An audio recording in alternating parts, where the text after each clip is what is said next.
Guys, nakita nyo ba yan?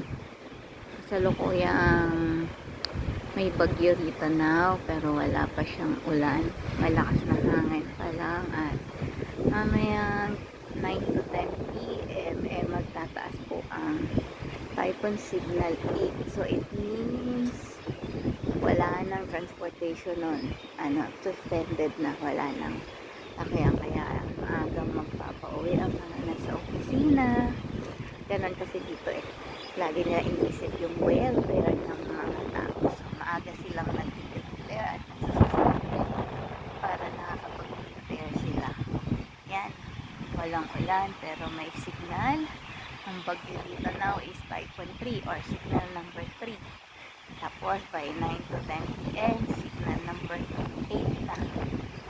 And they say pwede pang mag-typhoon 10 bukas o typhoon 12.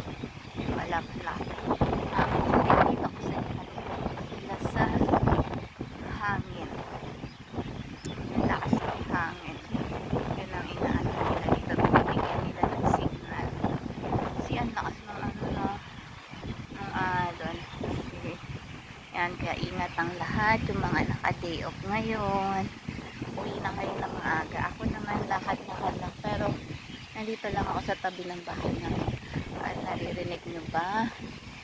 At night ng huni ng mga ibon. Ano yan? Ayan.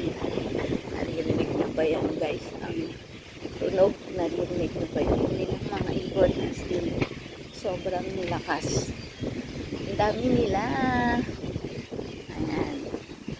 Ito po ang Maasyang Promenade. Dito masarap magtambay-tambay na. Kaya nandun na ako magtatambay sa malapit sa amin. Para tayo ay mabilis din makauwi if ever babagsak ang ulan. But kasi hindi naman gano'n kaano ang ulan. Ayan lang guys. Kasi madami pa rin jogging. Ay, basa ang upuan. Naulan pa rin dito. Yan. Wala pa namang senyales na ulan pero kumakapal na ang ulap. Doon, madilim na. Yun, baba tayo para makapunta na tayo doon sa may park malapit sa bahay. Ang ingay ng mga ibon. Diba? Yan ito dito guys. Dito tayo dadaan. Yan. Dito lang tayo sa tabi ng bahay. Actually, yung building na yan na nakikita nyo. Yan lang naman nakatira yung amo ko. Kaya, anytime na umulan, madali tayong makakauwi. So, yun lang guys. Ingat-ingat.